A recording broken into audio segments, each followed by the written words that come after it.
This is the Rugby Odds, where an unlikely pundit panel of a wordsmith, a WWE legend, a rugby star, and a supermodel scour the globe, seeking best bets and bad behavior. Are you not entertained?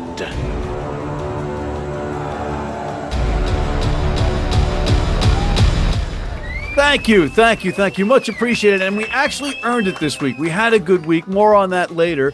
But it's about what's ahead.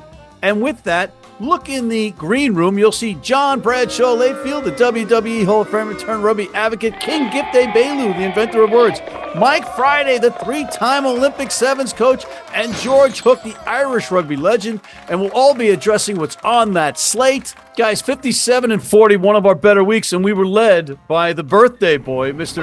Mike Friday, who had a stellar 16 and 8 record, leading the way, leading the charge. It ought to be your birthday more often, Mike. Happy birthday. Thank you very much. 21 again. 21 again, and just getting into gambling. Excellent. And John, welcome back. We've missed you in the studio. I have not missed you at all. Not at all. I'm hoping that JD Vance goes and visits you and you understand the reference. Oh. I did miss King Gift Egbelu and the legendary coach Mike Friday.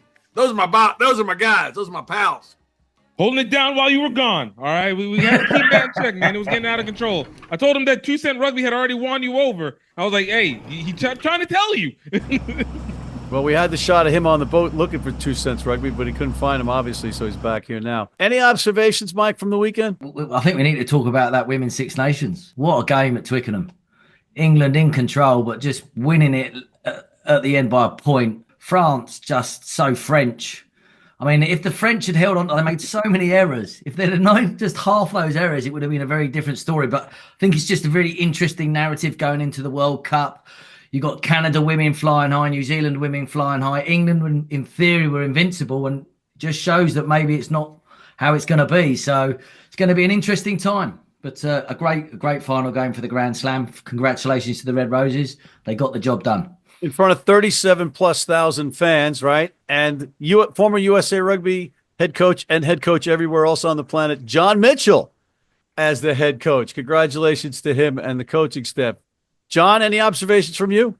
Yeah, I watched some of the MLR games, and the MLR, like the rugby's getting better. The owners have done their job. The players have done their job. It is shot, and I'm talking about production-wise, like a low-level high school when you get the band director and say, hey, please go shoot this. He says, I have no idea what I'm doing. They go, it's okay. It doesn't matter. Nobody's watching.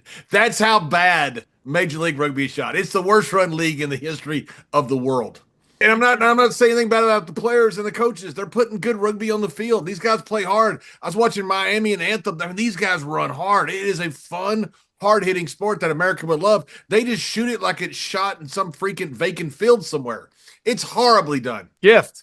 Shout out to these South African teams making their jump back because, last week it looked like they were sliding a little bit. Just a little bit. But, hey, look, you look at it, the Bulls go up to Glasgow, show out. Not surprising. Lions showed out against Connacht. Stormers, absolutely. Well, they didn't do anything against one of the up north teams, but destroyed Italy again. Like, the bounce back. They're 3, 4, and 5 in the standings in the URC. So how much of a bounce back did they have to do? They got annoyed by this European Championships where they have to split their team across and make sure everybody's not injured because they don't got the financials to be able to be spreading out the teams like that. So, hey, they're trying to make their choices here and there and beating each other up simultaneously while everybody's trying to – it's just – How about these dumbasses? And I'm giving them some credit at World Rugby because saying they're dumbasses, they would have to get better to be dumbasses. So let's get I'm insulting dumbasses by comparing them to World Rugby. But how about we NFL has 17 games. It is the most profitable league in the history of the world. Take away some of these games in rugby. Look, if you have player management issues, don't let Leinster put a second team out there when you have parents and kids planning for months to go to this game, and all of a sudden you get there and they don't get to see any of the stars that they want to see. That tells you they don't give a shit about the fans. Not one bit. You got to either shorten the schedule or have these players play all the time. 17 games is all the NFL plays, and it's the most profitable league in the world. Just take away some of these games and let the rugby players, because these are great athletes, these are wonderful teams, put their stars out there and play each other in prime spots consistently. And the NFL doesn't take time off for World Cup rugby games or football games or this kind of competition. They play straight through, so the fans know exactly when the games are, and the best players are going to be playing in those games week in and week out. And in the MLR, that's what I just said. Why you're like a regurgitator? You're like a parrot.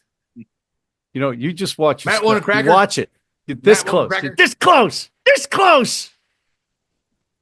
Anyway, Super Rugby's got some interesting good stuff going on. Gift, we had the Reds versus Blues Bowl, and you won. And I tip my cap to you, King. I mean, when you try and sabotage a person the week before, retribution and justice must be had. You picked a team that wasn't playing. That's not on me. He picked a team that wasn't playing. He picked the Reds when they weren't playing. He's the king. That I trusted was supposed to be on the slip, and I was sabotaged by poor the selection choices. Listen, I apologize because John just brought up a very valid point. He said he's king, which means he can do anything he wants. Yeah, right. And you're the court jester, and you don't have to constantly repeat my great points. All right. I don't have to repeat your great points. Go. Okay, let's move on to one of our first recurring segments, Player of the Week. And the nominees are Aaron Reed for Sale, scored a 90-yard worldie of a try, then got a second one and set up another in Sale's win over John's Man Crushes at Saracens. Adam Radwan of Leicester, a hat trick as the Tigers beat up the Harlequins. He had a fourth try disallowed, the second of 2 picks by Coach Friday in this category. And Joey Mano of Utah, 3 tries, 126 yards on the ground in Utah's dismissal of a tough Chicago side. Let's start with Mike Friday. Coach, who is your pick of the week for Player of the Week? Well, I'm not sure John's going to be happy because it's against the Sarries. I mean, to score against Sarries is tough, right? This boy scored the first one, great finish, but then the 90-meter worldie was different gravy. So he's my man, Aaron Reed, top class. There's John Layfield turning on Coach Friday with his sword. Coach, you've now incurred the wrath of JBL. John, who's your Player of the Week? I got this in Iraq, and when I got off the plane in D.C., they asked me, said, "You don't have anything you're not supposed to have, do you?" And I said, "Why would you ask that?" I'm going with Mike Friday. I'm going against my series boys. I'm going to go with Mike Friday. That's how much I think about the legendary coach on his birthday week. And what's that player's name? You don't need to repeat what the player's name is. If you don't know it, you dumbass. You already go work for World Rugby. RP in production for Major League Rugby. Gift, who's your Player of the Week? I like the Harlequins. I like the fly half for the Harlequins. So naturally, I should be going against Adam Radwan with Leicester, and I am. Aaron Reed on this one against the series, and you're gonna keep with the trend so that Matt can't continue on and be like, I'm gonna be the tiebreaker on this. Well, it's 3-0. I'm gonna be the tiebreaker. Management retains the right to dismiss math any at of your Buffalo, views, didn't you? You learned math and English at Buffalo, didn't you? All right, John's muted for the first time in what should be many in this show. I'm gonna go with Joey Mano. Come on, man. Mano, 3 tries, 126 yards on the ground, and they beat Chicago. Hard Chicago, weren't they? Yeah, I used to work in Chicago. Old department store. Yeah, but majority rules. So Aaron Reed is our Player of the Week. And now we segue to Gift's favorite segment. Grown-ass man!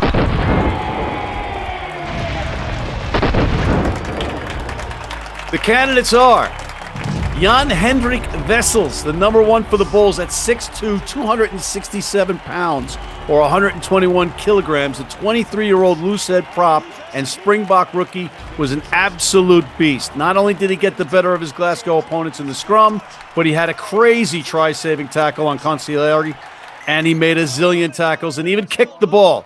Huge part of the Bulls' bone-crushing win in Glasgow. Vian Conradi of New England, 26 tackles on a short rest Tuesday night win. The New England back row leads the best back row in the MLR from the front. And Jonah Ma'u, the NOLA number 8, 2 tries, 14 carries for 72 tough meters in the Gold's important win in New Orleans. Mike, who's your grown-ass man of the week? Well, just by your description, it's got to go to that That Lou said, that Jean-Hendrik Wessels, he just sounds like a grown-arts man to me. I mean, 23 years old, 121 kegs, doing a job, kicking a ball as well as a prop. That's probably the winner for me. Grown-arts man. That big bull of a prop. John, Mao, Nala. any reason? Because they won the game, you dumbass. Gift. You know, this week they announced that Marshawn Lynch became a part owner of the Seattle Seawolves. And this week also, New Orleans beat the Seattle Seawolves. And I wanted to remember, in 2007, that man ran through the New Orleans Saints, and Jonah Mau ran through the Seattle Seawolves under Marshawn Lynch's watch. I'm giving it to Jonah, man. Revenge for New Orleans. It only took us, what? Almost 20 years? That's all right. You got it. We got it. That's all that matters. Let's go. Bam. We got an issue. We got a problem now. I'm going with Jan-Hendrik Wessels. So that makes it 2-2. So the tiebreaker, pick a number between 1 and 3, John. Jonah Malu Is this week's grown-ass man. That was the dumbest thing to solve a tie I've ever seen. I mean, that was actually like short buzz stupid, what you just did. On that note, we're going to take a quick break and come back with George Hook and then bring these guys back in for picks after this. If you're in New York City and want to watch some great rugby, have some great food, and some great times, go to the world's best rugby pub, the Pig and Whistle on West 36th Street.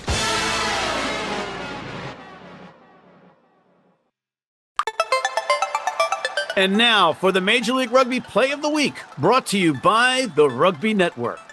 In the 62nd minute of a thriller between Utah and Chicago, the incorrectly unheralded D'Angelo Leawila sped and bowled his way through the Hounds' defense, firing a one-handed Pat Mahomes-esque pass to Nick Benn for a critical try in the Warriors' scorcher of a comeback win. And that is your Major League Rugby Play of the Week, brought to you by the Rugby Network. Oh, that's video. Hi, George. Hey, Dad. And we're back, and we're happy to welcome in George Hook, calling it from Dublin. George, how are you? I'm good, and as always, I'm pleased to talk to you. Likewise. Let's get right to it. Let's get to our recurring segment. Headlines with Hook. The first headline, Leinster lose to Scarlets. Is the sky falling in Dublin? Nonsense. The Leinster put their third team out, their third choice players. They're so far ahead in the whole thing that one loss doesn't make much difference. So no, the sky isn't falling in. Will Northampton stay within 21.5 points of Leinster? I would think they will stay comfortably within 21.5 points of Leinster. The crucial thing, which I'm sure we're going to discuss, is what happens in the big games to come. Next headline, Champions Cup. Leinster versus Northampton, Bordeaux versus Toulouse. Who will win and why? If I was to give you a short answer, it would be that I think home advantage will count, therefore, Leinster and Bordeaux based on home advantage. In the first one, I don't think Northampton aren't bad, but against a full-strength Leinster team, I don't think they can do it. The signing of Barrett in the centre has been a huge plus. He's been magnificent.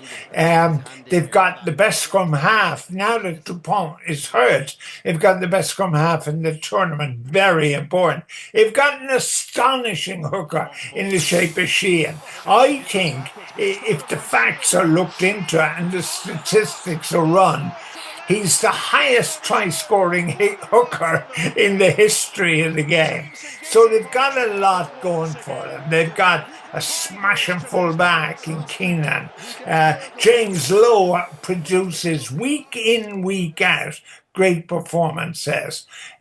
If I have a hesitation, which I don't, it would only be Prendergast at fly half. He's still very young. He's still very inexperienced. But what he's got around him, I think, is good enough to win. The French, Now, that's a tough one.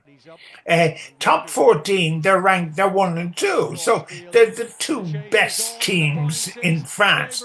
That's why I said I thought home advantage would be important, because to quote the usual pundits in sporting stuff, it's too close to call. But I would go for Bordeaux. They're a smashing team. And it's a match I will watch with great interest, because France are taking these tournaments seriously. They didn't do that for years. Now they're taking it seriously, and look what we're seeing. I think it's great. And obviously, all us Irish people are cheering for La Rochelle now that we're not going to meet them anymore. And they had a win at the weekend, so Ronan O'Gara's boys are climbing up the table a bit. So that was good news too. All right, final headline. Can the Premiership survive without promotion relegation? I think promotion relegation is the least of the Premiership's problem. I think it is an utterly failed tournament. Because if you have promotion relegation, like you have in most leagues, in any sport, soccer, rugby, or otherwise, there's teams in the second division who are good enough when promoted to cope with the first division. That doesn't exist in Britain. The gap between the Premiership and the next division is too high. I don't think there is a team in the competition that has financial stability. Just this weekend, Exeter, one of the great sides of the Premiership over the last decade or more, shipped 50 or 60 points. It's a problem facing the URC when Leinster start piling on 60, 50, 40 and others. But no, Premiership is doomed. There's no question about that. Well, George, according to Mike Friday, the bigger issue for the Premiership clubs is they can't compete on the fronts with Europe as the squads are small and the salary cap is a problem. What do you say to that? The salary cap is a problem, unquestionably. And you only have to look at the migration of players abroad, where they're going abroad for no other reason other than more money, because they are professionals.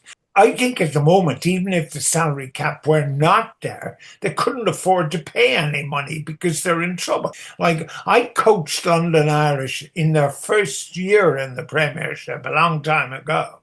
And the first game was against Bath, who were an unbelievable powerhouse at that time. And I think we had, you couldn't get into the ground in Sunbury to watch that match. That kind of enthusiasm doesn't exist anymore for the English game. All right, and that was this week's Headlines with Hook. Thank you, George Hook. You're welcome.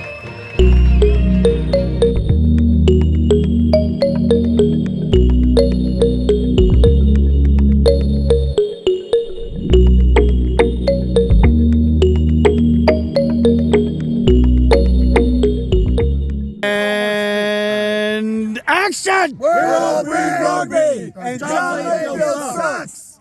And he's from WWE, which is not even a real league.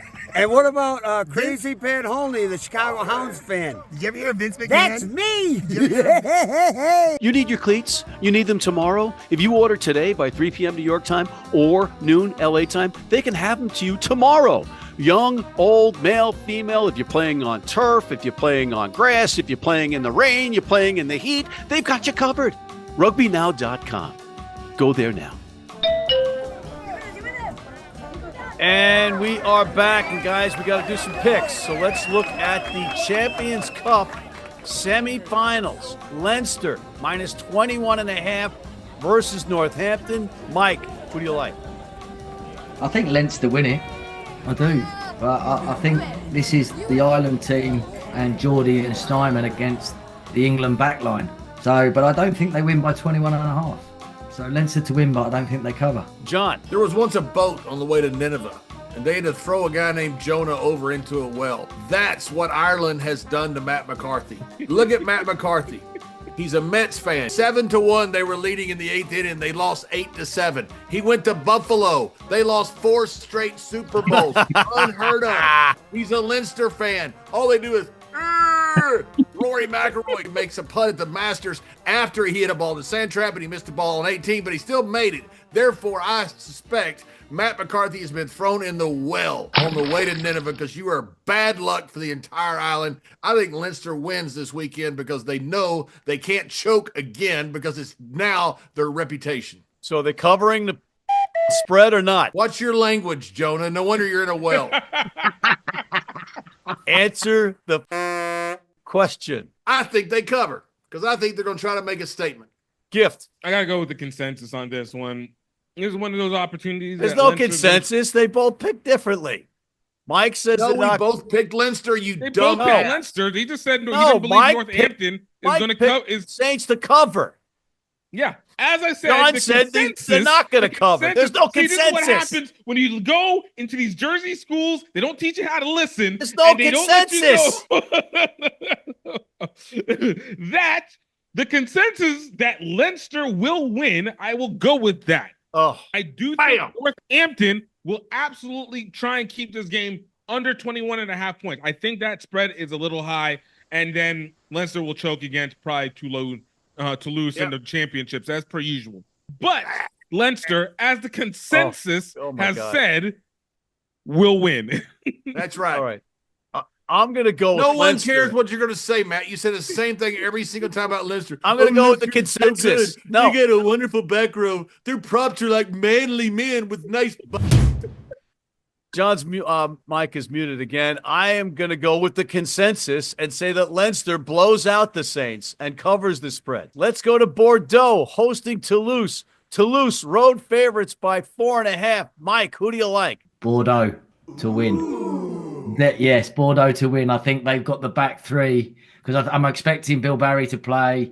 I'm expecting Penaud to play. I'm expecting Jalibé to play at 10. Luca at 9. I think they've got what they need to take Toulouse, and I think they're at home, and I think that's the difference. So I'm going Bordeaux. Let's unmute John and bring him back in. John. Louis Gave, my buddy, used to professionalize Hong Kong rugby, used to own the Bordeaux Bagels. I'm going with the legendary coach Mike Friday and my buddy Louis Gave, Bordeaux Bagels. Gift. I'm going against the consensus here. It was 1-1 when you said consensus. Would you let the king talk? The champ said Bordeaux. So the consensus right now is Bordeaux.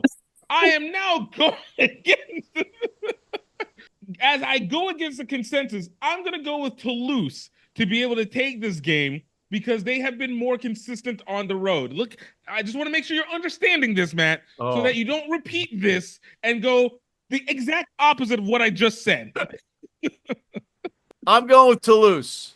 I'm taking Toulouse on the road. So you agree with the king? Let's go to this side of the pond and go to the MLR. Who do you like in the MLR, Mike? I'm going to go for Jed Melvin and his boys, New England, over Houston. They'll win and they'll cover. They're decent at home and they're a handful. John. I just heard some incredible, wonderful news about Paul Sheehy and the DC team about who they are supporting. I don't know if it's public yet, but it is freaking fantastic. Well done, guys. You are a good bunch of guys there. They are what is good about rugby. Problem with DC, though, they give up too many breaks. And that's what Utah capitalizes on. So I fear for DC this week. I'm rooting for them, but I think Utah is going to beat them because of the break. They just give up too many breaks. And John, you're talking about Memphis Inner City Rugby, if I'm not mistaken, correct? So I didn't bring it up because I don't think it's public yet. Therefore, I didn't bring it up. You dummy. Well, I may have brought it up. I may have. Gift. Yeah, shout out MICR all the way through. Look, Public now. It's okay if King does it. King's a good guy. People like King. King can say whatever he wants. And I'm backing him on that. That's why King and I and the legendary coach Mike Friday are going to 2 Cents Rugby. boom, Bam! announcement We're drop. gone. Pal. He has catering. John's muted again. This is a record. And Gift, you're going to be muted if you don't give me your pick. Oh, see, in protest of your attempts to try and silence our voices as we agreed to sign with 2 Cent Rugby, I will continue to support that Chicago will bounce back from the loss from last week against this Miami team to be able to continue on and keep their heading ways. I'm going to go with Nala. Gift's Nala to beat San Diego, who was favored, but they're coming off that Wednesday game. San Diego's going to be beaten up. Nola's coming off a good win. And on that note, we're going to take a quick break, come back with our Super Rugby picks and our picks of the week after this. From New York City comes America's longest-running and most popular rugby show. The biggest names in Major League Rugby, MLR highlights, and big match previews. Rugby Wrap-Up presents MLR Weekly, made in New York City. Hey, U.S. fans, you can tune into every match live on Flow Rugby. How do we know that? Because we're on there all the time. And we are back, and we're going down under to Super Rugby. Mike, who do you like at Super Rugby this week? There's some good ones here. I'm going to go with the Chiefs on the road to beat the Hurricanes and cover the spread. Be a good game, though, that. Be a tight old game. That's Chiefs favored by 4.5. John, who do you like? I was told to go with Brumbies because I've never watched one game of Super Rugby. But if we get picked up by 2 cents rugby, I'm going to start watching it. Go with Brumbies.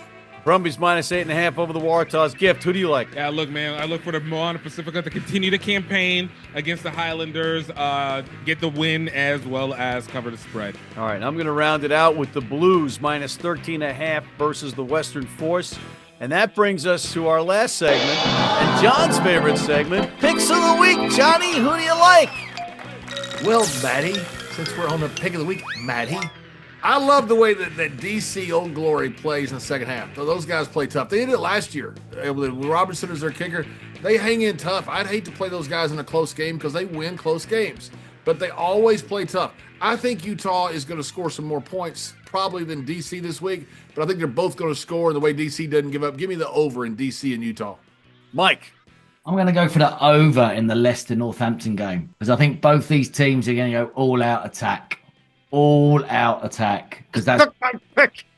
Oh, do you want me to change it? No, that's you stay with it, Coach. You went first. Yeah, there you go. So I'm sticking with Leicester Northampton on the over. I think there's tries in that game, lots of tries. I think they'll kick their goals. But, yeah, I'm going for the over.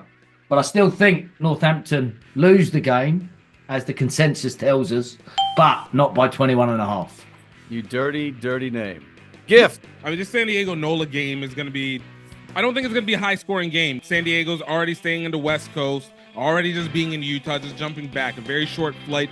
They're not getting that coast-to-coast shutdown, even if it is a shorter amount of time. I actually think that this game is going to be plus or minus 50 points total.